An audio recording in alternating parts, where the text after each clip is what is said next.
The Galactic Council attempted to place Earth under oversight. Humanity's response changed sector policy overnight. The message arrived on a Tuesday. That detail would later seem almost comedically mundane, that the most consequential diplomatic communication in human history was received on a Tuesday morning, for 17 Universal Time Coordinated, by a low-orbit signals relay station operated by a joint ESA-ISRO crew of 7. The station had been built to monitor deep space radio noise and calibrate gravitational lens arrays. It was not designed for first contact. Nothing humanity had ever built was. The signal was not in any human language. It didn't need to be. Within 11 minutes of reception, the station's onboard translation matrix, a modest but capable system originally designed to parse pulsar timing anomalies into navigational data, flagged the transmission as structured communication. Within 40 minutes, a preliminary semantic map had been constructed. Within 3 hours, the broad meaning was clear enough that the station commander, Dr. Priya Nalawade, had gone pale. She sent a Priority 1 uplink to Geneva. The message, as it was eventually translated in full, read approximately as follows. To the emergent civilization designated Sol 3. This notification is issued under the administrative authority of the Galactic Oversight Council, Sector 7 Vethra. Your civilization has been assessed and categorized as a Class 2 emergent species, subtype, Rapid Industrial Military Escalation. In accordance with Council Resolution 4891, the Prevention of Unregulated Expansion Act, you are hereby placed under provisional developmental oversight. A council delegation will arrive at your system boundary in approximately 14 of your planetary rotations. Compliance is expected. Resistance is discouraged. This is not a negotiation. 14 days. The United Nations Emergency Security Council convened within 6 hours. By hour 8, the session had expanded beyond the 15 permanent and rotating members to include the heads of state of 37 nations, the Secretary-General of NATO, the commanders of 5 independent national space agencies, and, in an almost surreal footnote to the moment, the CEOs of the 3 private aerospace firms that had standing contracts for orbital defense architecture. What followed was not panic. That surprised almost everyone who later studied the transcripts. What followed was a remarkably focused, methodical argument. The debate broke broadly into 3 camps.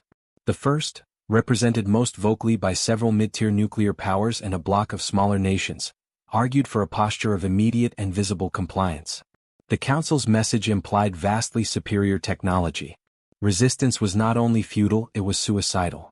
The smart move was to negotiate from the only position of leverage available: cooperation. The second camp disagreed not on principle but on strategy. They argued that compliance without any demonstrated capacity for resistance would establish a precedent that was arguably worse than the oversight itself. In diplomatic history, civilizations that surrendered without any show of capability were not treated as partners. They were administered. The question was not whether humanity could defeat the Council. Almost certainly it could not. But whether humanity could make the cost of administering it higher than the Council was prepared to pay. The third camp was smaller, quieter, and ultimately the most influential. They didn't argue for compliance or resistance. They argued for information. 14 days was not enough time to build a fleet. It was not enough time to develop new weapons systems or establish strategic depth across the solar system. But it was, potentially, enough time to understand exactly what the Council was, what its resolution actually meant in practice, and whether that meaning left any room for negotiation that the cold language of the message had deliberately obscured. This third camp was led, somewhat improbably, by a retired Brazilian admiral named Gustavo Ferreira da Costa, who had spent the last decade as the director of a think tank focused on non-Western models of deterrence theory. His argument was precise. We do not yet know what oversight means to them. We do not know what compliance looks like in practice. We do not know whether this Council has ever encountered a civilization that responded to this message with a question rather than an answer. Before we decide how to resist or how to submit, we should find out whether anyone has ever simply asked, on what authority, by what process, and with what limits. That question, deceptively simple, profoundly strategic, would become the spine of humanity's response. But before the diplomats could craft it, the military had its own 14 days to fill. Across 6 continents, in installations whose existence was acknowledged by varying degrees of official candor, the quiet machinery of humanity's orbital and deep space defense architecture began to move. Not toward confrontation. The orders were specific and carefully worded, but toward visibility. Toward the kind of measured, deliberate posture that said, without saying, We see you coming and we are not hiding what we have. It was not a bluff. Not entirely. In the Pacific Tracking Array's observation logs from that first night, a junior analyst named Tomas Reyes wrote a note that would later be widely quoted. Whatever they are, they sent a notification. Not a demand. Not an ultimatum with consequences attached. A notification. That's interesting. You don't notify something you're not slightly worried about. He was 24 years old. He was not wrong. The first thing General Amara Osebansu did when she received the briefing at USBASECOM was pull up every record of first contact theory ever produced by any human institution, military or academic, in the last 80 years. There were more than she expected. Fewer that were useful. Most of the academic literature assumed either benevolent contact, the optimistic SETI school of thought, or extinction-level hostility. Almost none of it had modeled what the Council's message actually represented. A bureaucratic, administrative imposition by an apparently functional interstellar civilization that was not declaring war, not offering friendship, but announcing governance. It was, in the language of terrestrial political science, a colonial administration notice. Dressed in the neutral language of policy, but structurally identical to every notification a colonial power had ever sent to a people it had decided unilaterally needed managing. General Osebansu had studied colonial history at the University of Ghana before her military career. She recognized the template immediately. She wrote one line in her operational assessment: "They have done this before. The question is whether it has ever failed." That assessment shaped the next 12 days more than any other document produced during the crisis. The military's task, as defined by the Emergency Security Council, was not to prepare for war. The legal and diplomatic channels were still active, and the majority of the council members believed, hoped, that the situation could be resolved through negotiation. The military's task was to ensure that when the delegation arrived at the system boundary, humanity was not standing empty-handed. What that meant, practically, was a mobilization the scale of which had never been publicly acknowledged and has still, decades later, never been fully declassified. The Artemis Gateway, humanity's most advanced permanent orbital installation, positioned at the Earth-Moon L2 point, was quietly transitioned from its scientific operating profile to a dual-use configuration. Its deep space sensor arrays, already among the most powerful humanity had built, were recalibrated to track the Council delegation's approach vector with a resolution that went well beyond what was needed for simple observation. The recalibration was noticed by civilian astronomy networks within 18 hours. The official explanation, routine maintenance, convinced no one. Simultaneously, 6 nations independently began accelerating the deployment timelines of orbital platforms that had been, until that week, classified as experimental or developmental. The language in the deployment orders was careful. Nothing was described as a weapon. Everything was described as a sensor, a relay, a positioning system. But the orbital mechanics of their placement, the coverage arcs, the overlapping fields of observation, the redundancy built into the network, told a different story to anyone who understood what they were looking at. Dr. Nalawade, still aboard the relay station that had first received the message, was asked during a secure video conference with the Geneva Working Group whether she believed the Council would understand what humanity was doing. "They've done this before," she said, echoing General Osebansu's assessment without knowing it. "They'll understand exactly what we're doing. The question is whether they'll respect it or dismiss it." "And which do you think?" the working group chair asked. She was quiet for a moment. "I think if they didn't care about the capacity of the civilizations they oversee, they wouldn't have sent a notification at all. They'd have just arrived." This observation, that the advance notice itself was meaningful, became one of the foundational assumptions of humanity's diplomatic strategy. If the Council felt the need to announce its arrival 14 days in advance, there was a reason. Whether that reason was procedural, political, or something more cautious was unknown. But the assumption of pure, unconstrained dominance began to erode slightly in the Geneva discussions after that exchange. Meanwhile, the translation teams had been working without rest. The original message had been rendered in what linguists quickly identified as a synthetic diplomatic language, constructed, probably, for precisely this kind of interspecies communication. It was designed to be translatable by any civilization with sufficient mathematical and logical framework, and humanity had managed a working translation within the first day. But a working translation and a precise translation were different things. The phrase rendered as "oversight" was, the linguists discovered by day 5, considerably more nuanced in the original. The root concept was closer to something between supervised integration and sponsored membership. the connotation was not purely administrative. It carried elements of protection, of sponsorship, of the kind of relationship a senior member of an organization extends to a new entrant who has not yet demonstrated whether they can be trusted with full independence. This was not a comfort exactly. But it was different from what the initial translation had implied. The phrase rendered as "resistance is discouraged" was similarly more complex. The linguistic structure suggested not a threat but a statistical assessment. Something closer to "resistance has historically been counterproductive, then resistance will be punished." The difference was subtle but it was real, and it mattered to the diplomats who were trying to construct a response. On day 8, a small team working in Geneva produced a document that would later be called the Ferrer-Nalawade Framework, named for the admiral and the station commander whose separate insights had shaped it most directly.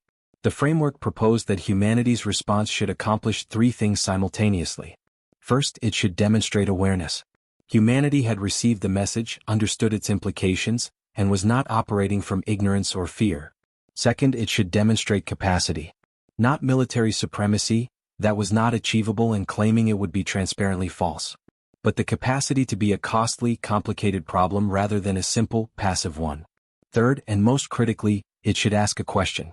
A specific, precise, legally and procedurally grounded question. Under what mechanism does the Council's authority extend to a system that has never entered any agreement with the Council? And what is the process by which that authority can be reviewed? It was, in essence, humanity saying, "We know you've done this before. Show us the paperwork." The bet was simple. If the Council was a genuine interstellar governing body with legitimate procedural frameworks, the question would force it to engage on those frameworks rather than simply assert power. And if those frameworks existed, they almost certainly contained some mechanism for contestation, because no stable governance structure, in any political tradition humanity had ever studied, could survive without one. And if the Council had no answer to that question, if its authority rested entirely on the assumption that the civilizations it encountered would never think to ask, then humanity had found its leverage. Not a gun. Not a fleet. A question. Day 14 arrived. The delegation's ships appeared at the system boundary exactly when the Council's message had predicted. Their entry was precise, unhurried, and deliberate. They were not hiding. Neither, by that point, was humanity. There were 9 ships. That number had been debated extensively in the intelligence assessments. A single vessel would have implied a messenger. 100 would have implied an invasion.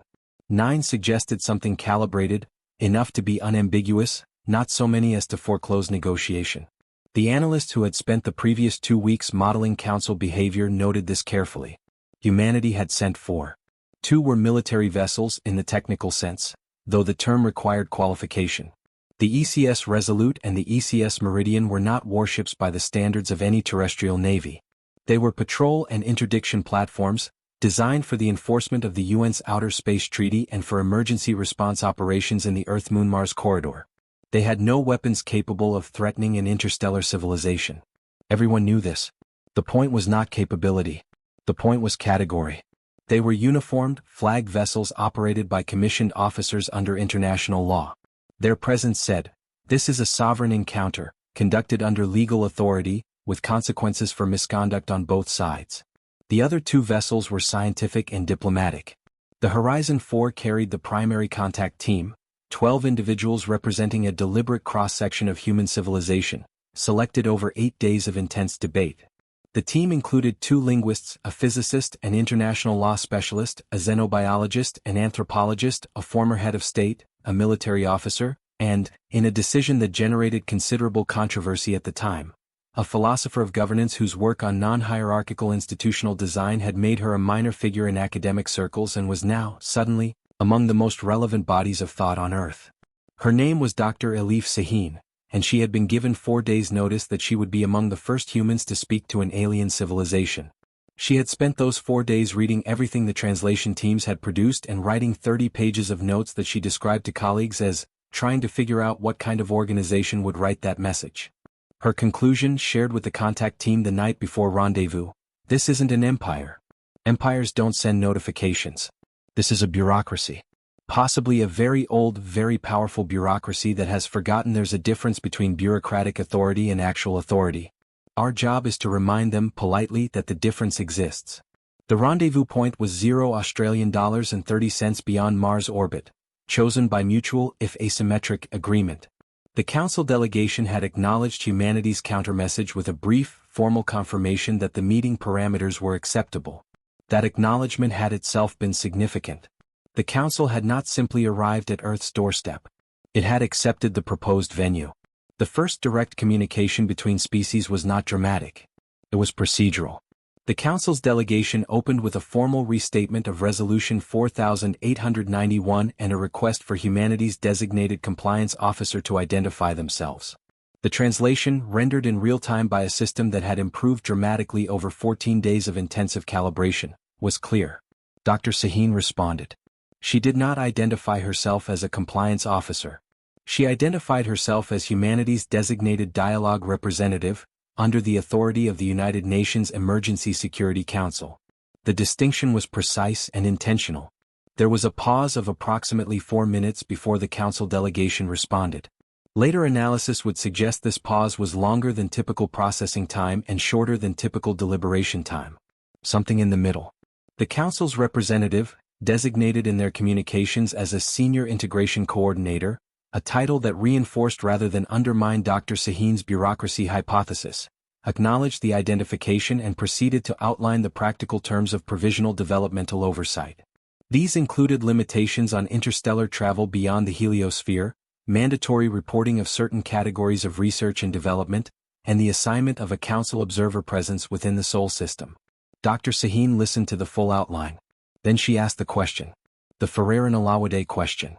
Word for word, in the translated diplomatic syntax that the linguists had spent days constructing to ensure it carried the precise weight they intended. Under what mechanism does the Council's authority extend to a system that has never entered any agreement with the Council, and what is the process by which that authority can be reviewed? The pause this time was 11 minutes. Aboard the Horizon 4 no one spoke. General Osebansu, watching the feed from USSBM, later wrote that the 11 minutes felt like watching a very large, very confident person suddenly realize they had been walking toward a closed door. When the Senior Integration Coordinator responded, the tone, insofar as tone could be inferred through translation, had shifted. The response was still formal, still measured. But it referenced, for the first time, a specific procedural framework.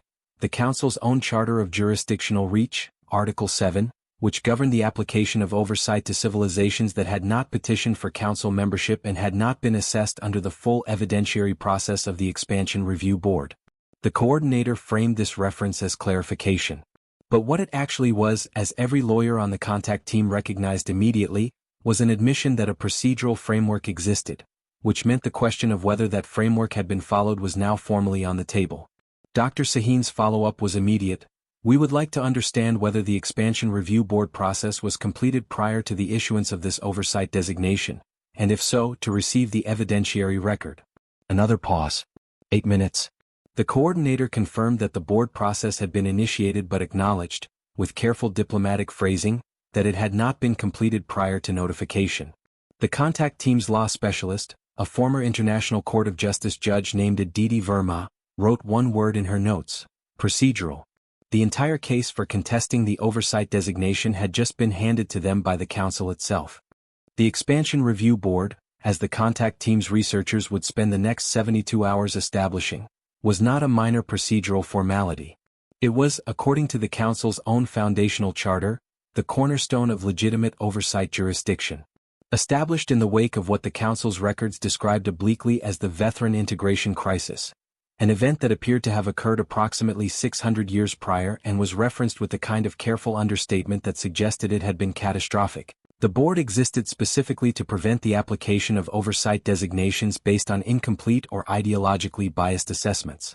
The crisis, as best as the linguists could reconstruct it from the documents the Council was now legally obligated to provide, had involved the oversight designation of a civilization that had subsequently turned out to be considerably more complex and more capable than the initial assessment had indicated.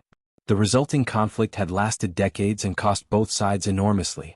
The board had been established as the institutional answer to the question, how do we prevent that from happening again? The answer was documentation. Rigorous, multi-stage, adversarially reviewed documentation. A civilization could not be placed under oversight unless the board had completed its process, which included not only the assessing civilization's data but also a mandatory review period during which the civilization being assessed had the right, clearly specified in Article 9 of the board's operating charter, to provide its own evidentiary submission. Humanity had never been given that opportunity. Judge Verma constructed the legal argument in a document that ran to 40 pages in translation and was later described by a council legal scholar as the most precisely targeted procedural objection I have encountered in 400 years of practice. The argument was not that the council lacked any authority. It was not that humanity was beyond oversight in principle. It was that this specific oversight designation, issued before the completion of the board process, was procedurally invalid under the council's own law. It was, in the most technical possible sense, a bureaucratic challenge. And it was devastatingly effective precisely because it was. The senior integration coordinator's response, when it came, was careful. The council did not concede the point immediately. What it did, and this was noted by every analyst who studied the exchange, was stop advancing. The language of its communications shifted from declarative to consultative. The oversight terms it had outlined were no longer presented as operational. They were presented as pending resolution of procedural clarification. That shift, which took place over roughly 18 hours of communication exchange, was the pivot point of the entire encounter. General Osebansu, in her assessment to the Security Council, described it plainly: they blinked. Not because we threatened them. Not because our 4 ships scared 9 of theirs. They blinked because they couldn't answer the question without either admitting procedural failure or lying on the record. And lying on the record in a formal diplomatic exchange carries consequences in their own system that apparently outweigh the cost of backing down. This was the insight that would reshape how humanity understood the Council over the following months. The Council was not a monolith.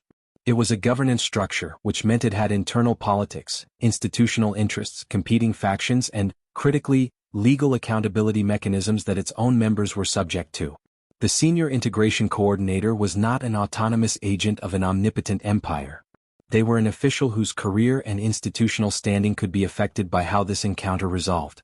That made them negotiable. The formal request for the evidentiary record was submitted by Judge Verma on day 17, 3 days after the initial rendezvous.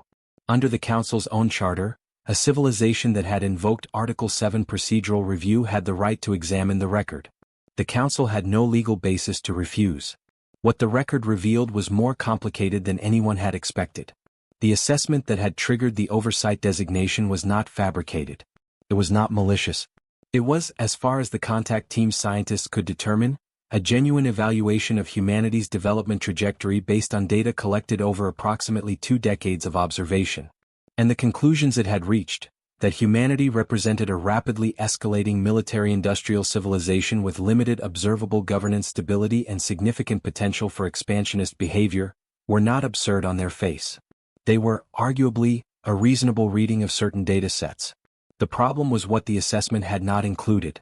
It had not included humanity's multilateral governance structures, which were imperfect but functional.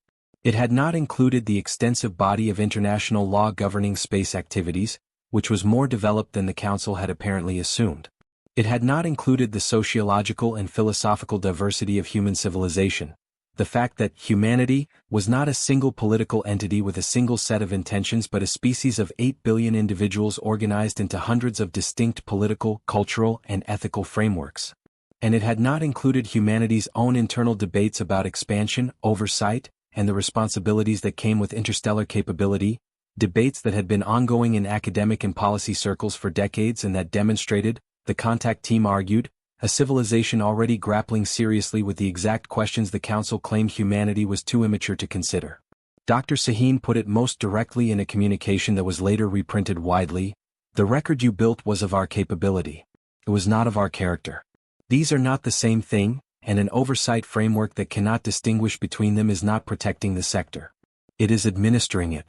That line landed differently than the legal argument had.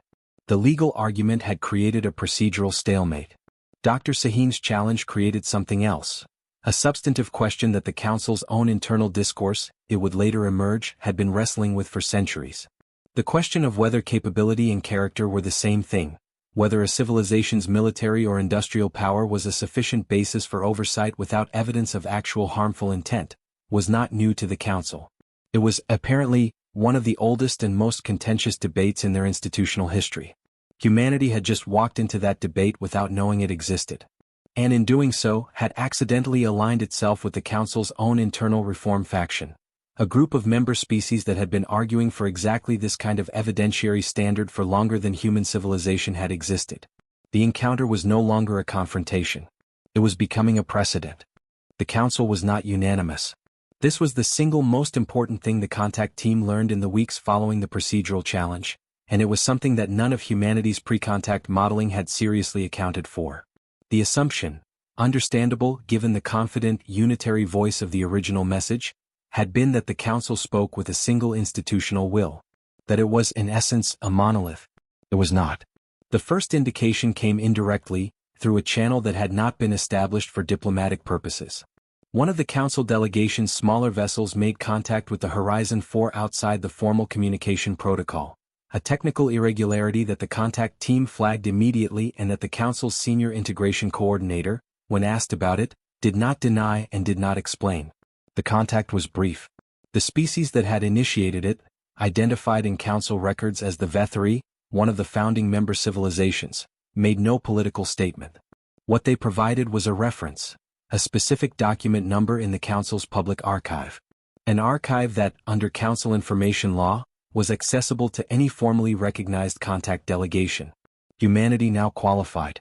The document was a minority dissent, filed 6 years earlier, against the passage of an amendment to Resolution 4891 that had lowered the evidentiary threshold for oversight designation.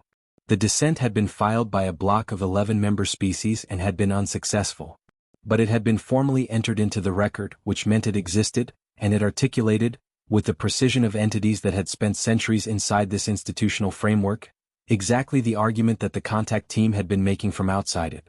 The dissenting document argued that the amended threshold represented a structural regression, that the Council was moving toward the kind of capability-first assessment that had produced the Veteran integration crisis 6 centuries earlier, and that without a mandatory character and intent review, the oversight system would increasingly function not as a protection for the sector but as a political tool for managing emerging civilizations in ways that serve the interests of established members rather than the health of the wider community.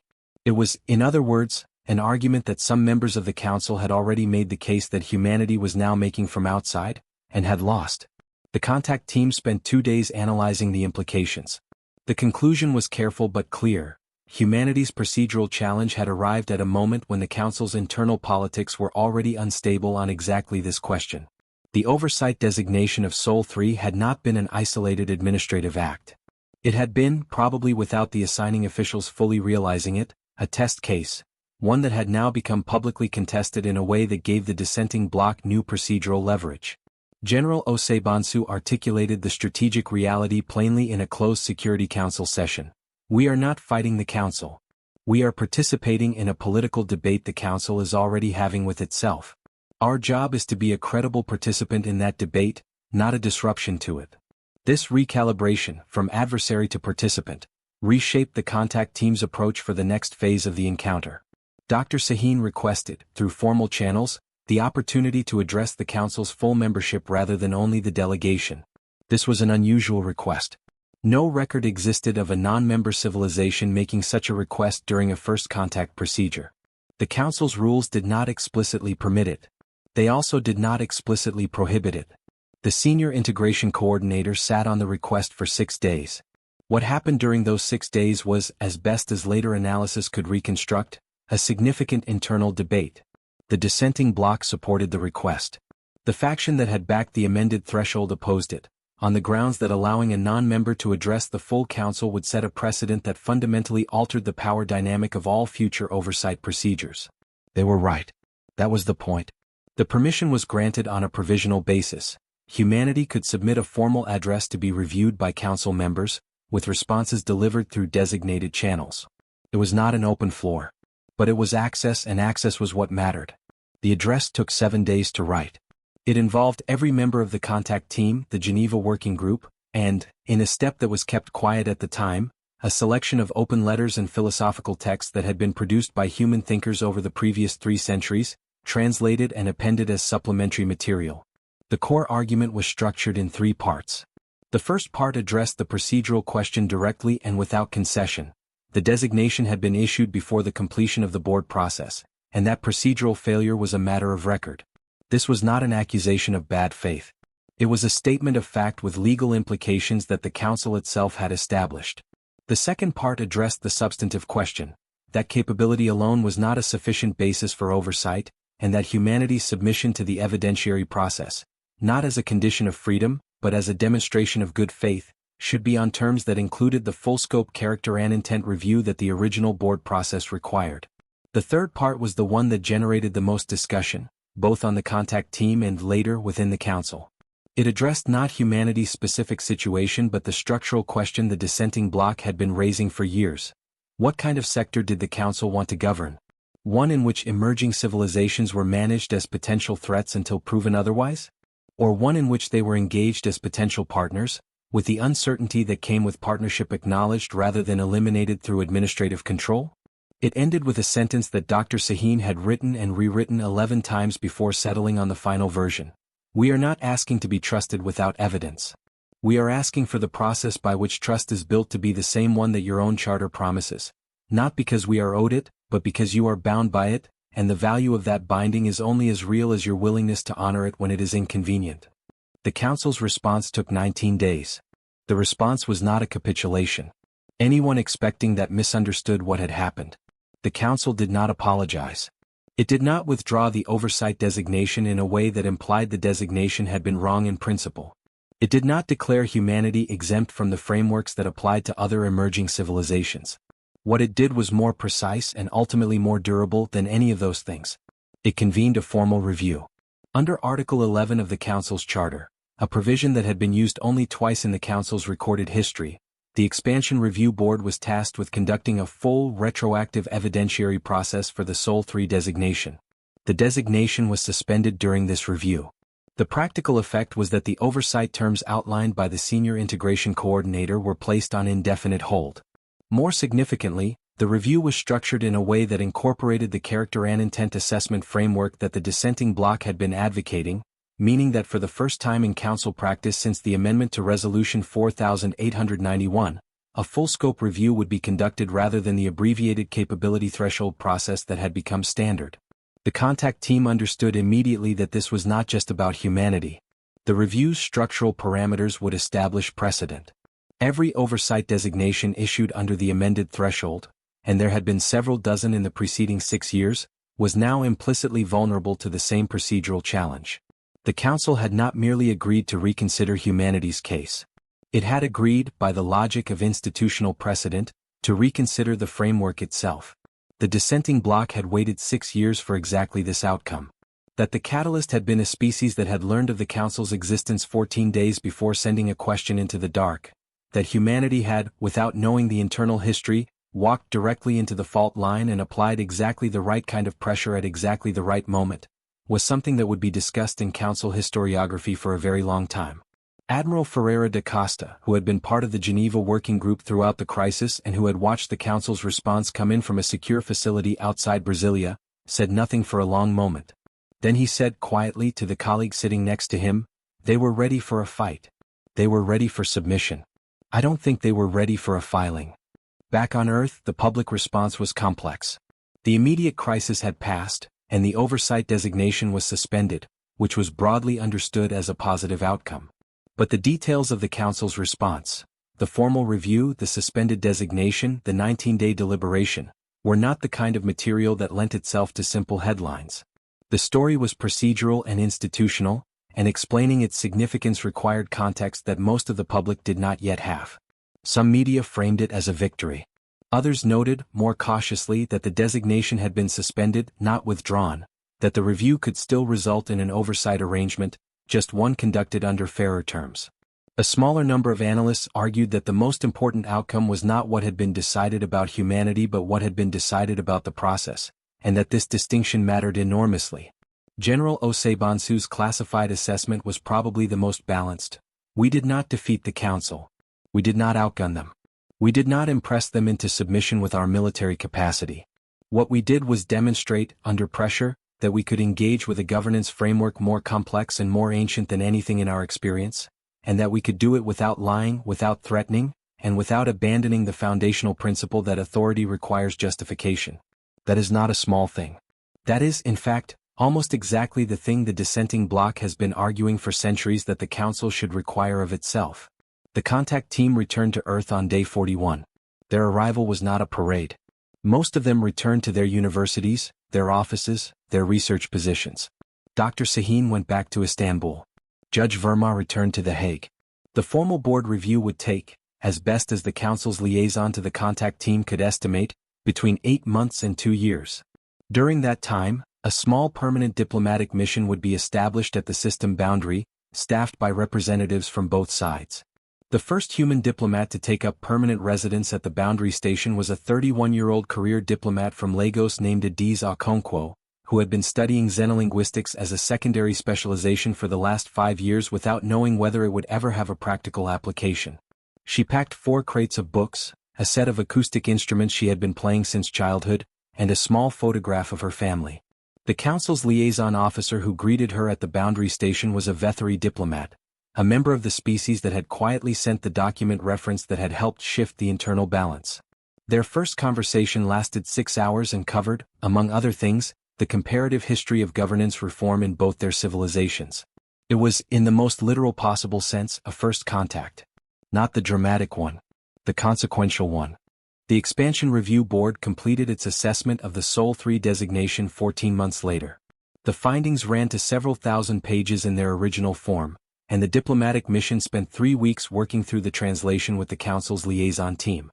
The summary, as rendered into language humanity could work with, was nuanced in its conclusions in a way that satisfied almost no one completely and that, for that reason, most serious analysts considered genuinely fair. The board found that the capability-based concerns in the original assessment were not fabricated or politically motivated. Humanity's military and industrial trajectory, viewed in isolation, did exhibit certain patterns that were statistically associated, across the Council's extensive historical database, with civilizations that had subsequently caused significant regional instability. This was acknowledged in the findings.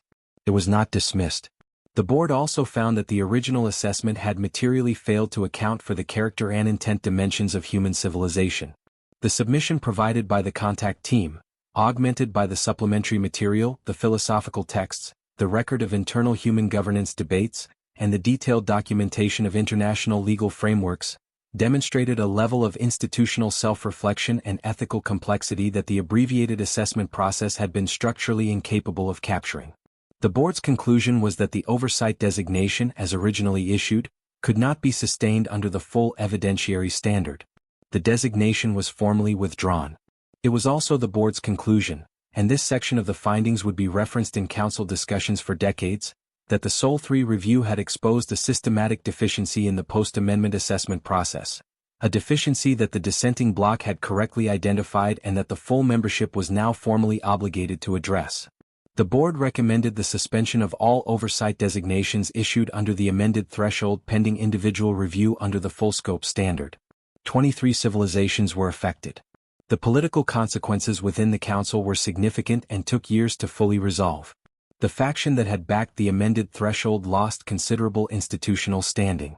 The dissenting bloc gained ground, though not unchallenged.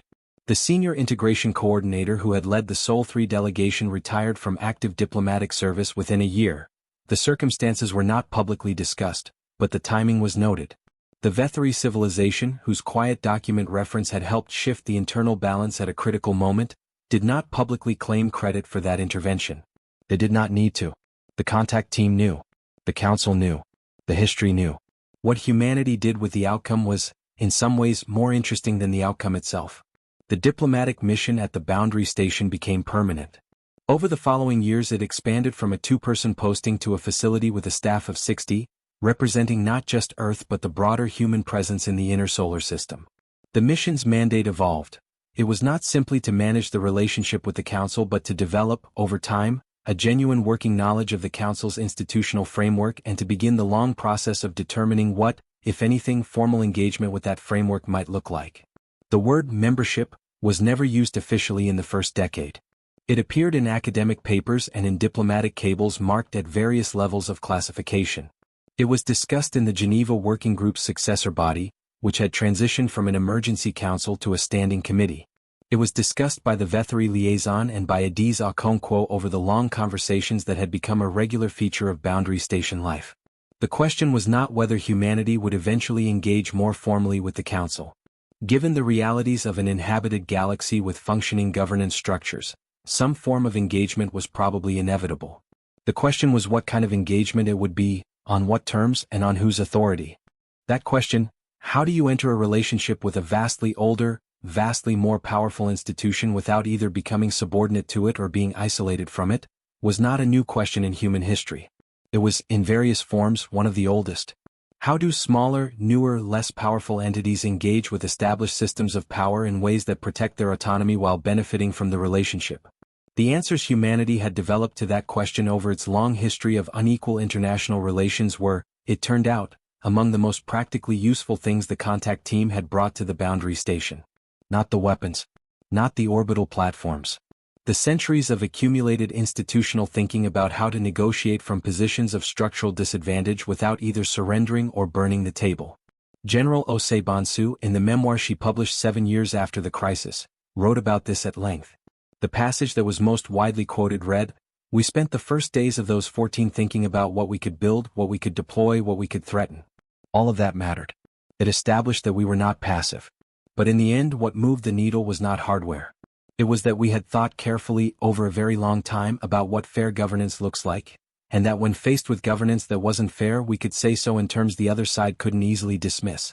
That's not a military achievement. It's a civilizational one. And it was only possible because the thinking had been done long before the crisis arrived." Dr. Elif Sahin returned to the Boundary Station 3 times in the years following the review. On her third visit, she attended a formal session at which the Council's Expansion Review Board presented its revised operating charter, the charter that implemented the full-scope assessment requirement as permanent policy, stripping out the amended threshold that had been at the center of the procedural dispute. The Vetheri head of delegation presented her with a copy of the charter in translation. The inscription on the cover page read, in the Council's diplomatic lingua franca, something that translated approximately as, "To the civilization that reminded us what our own rules were for." She kept it on her desk for the rest of her career. Back on Earth, the story had already begun to recede into the background hum of news cycles and daily life. The crisis had been real, but its resolution had been procedural, and procedural resolutions do not make for compelling viewing. The drama of the original notification, the 14-day countdown, the orbital mobilizations, the first rendezvous at the system boundary, had captured global attention in a way that the board review and the diplomatic mission could not sustain. But the people who understood what had happened understood it clearly. A civilization 41 days out of first contact had engaged with the most complex governance structure it had ever encountered and had done so without firing a shot, without making claims it couldn't substantiate, and without accepting terms that were unfair.